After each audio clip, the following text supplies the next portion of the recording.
The Democrats demand the testimony of the Postmaster General and the President of the Postal Service in an emergency, following the sabotage of the latter.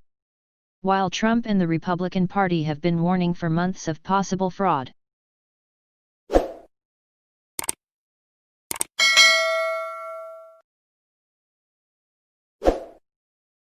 Congress Democrats on Sunday demanded testimony before Congress from the Postmaster General and the President of the U.S. Postal Service, on the agency's recent radical and dangerous operational changes which they say slow down mail and jeopardize the integrity of the November 2020 elections.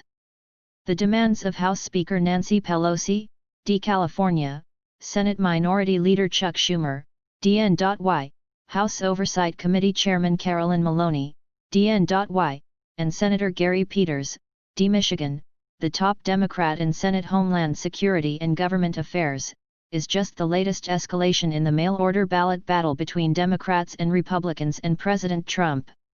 Trump and the Republican Party have been warning for months of possible postal voting fraud. The RNC and the Trump campaign have filed lawsuits to fight back Democrats' efforts to overhaul election laws in response to the pandemic. This, as Democrats say cases of actual voter fraud are limited and say Republicans are trying to suppress voter turnout to improve their chances of winning an election.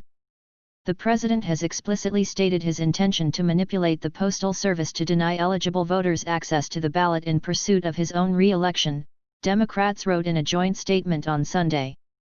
Democrats went on to claim that Postmaster General DeJoy is a Trump megadonor and has acted as an accomplice in the president's campaign to cheat in elections by launching sweeping new operational changes that degrade delivery standards and delay mail. Earlier this week, the USPS warned 46 states and the District of Columbia that it cannot guarantee that all mailed ballots will arrive in time to be counted in the November election. This poses a serious threat to the integrity of the elections and to our very democracy, they wrote, referring to the warning from the USPS, which noted that even if voters meet all deadlines and follow procedures elections in their state, their vote may not be counted. While House and Senate Democrats continue to respond urgently to tackle Postal Service sabotage, House and Senate Republicans are missing. Democrats then called on DeJoy and USPS Board Chairman Robert Duncan to testify in an emergency hearing before Maloney's committee on August 24.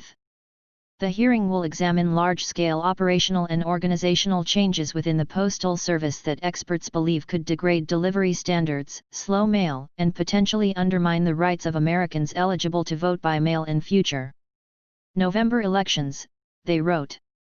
The Postmaster General and senior postal officials must answer Congress and the American people for their reasons for pushing these dangerous new policies that threaten to silence the voices of millions of people just months before the election. Meanwhile, Schumer, at a press conference Sunday, criticized DeJoy, saying he had a public-to-be-damned attitude. Schumer, however, said he would introduce legislation this week that will require all election mail to be treated as first-class mail by the USPS.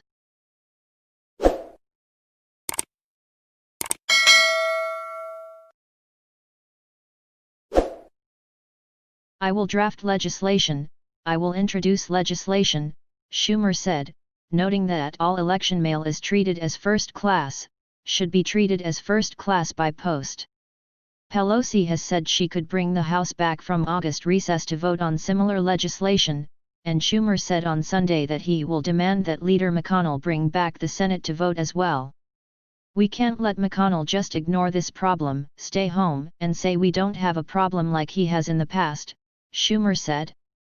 Democrats have asked for $25 billion, including $3.5 billion in electoral resources, to fortify the Postal Service in time for the elections to be included in the fourth coronavirus stimulus package.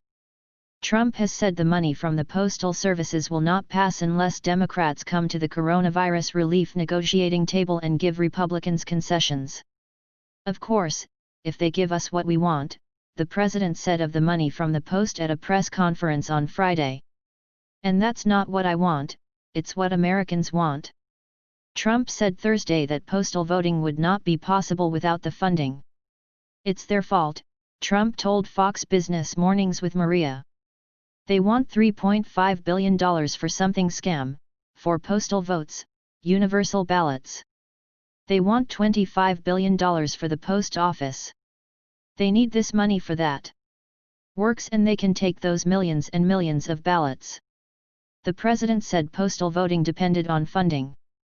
But if they don't get those two items, they can't have mail-in ballots, he said. The president then criticized the vote by mail.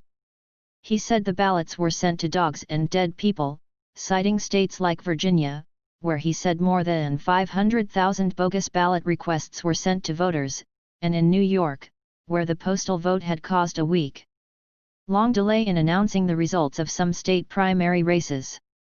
Meanwhile, former Vice President Joe Biden's campaign has declared postal voting the safest form of voting amid the novel coronavirus.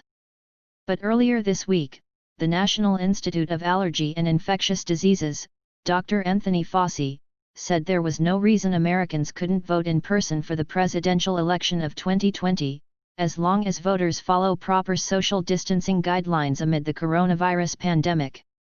I think if it's done carefully, as directed, there's no reason I can see why that can't be the case, Fauci told ABC News this week. If you wear a mask, if you observe the physical distance and you don't have a situation of overcrowding, there is no reason why people cannot do it. Fauci added that people physically or otherwise compromised and not interested in physically going to the polls on election day can use postal voting. But Fauci doubled down, saying, "There's no reason we can't vote in person or otherwise."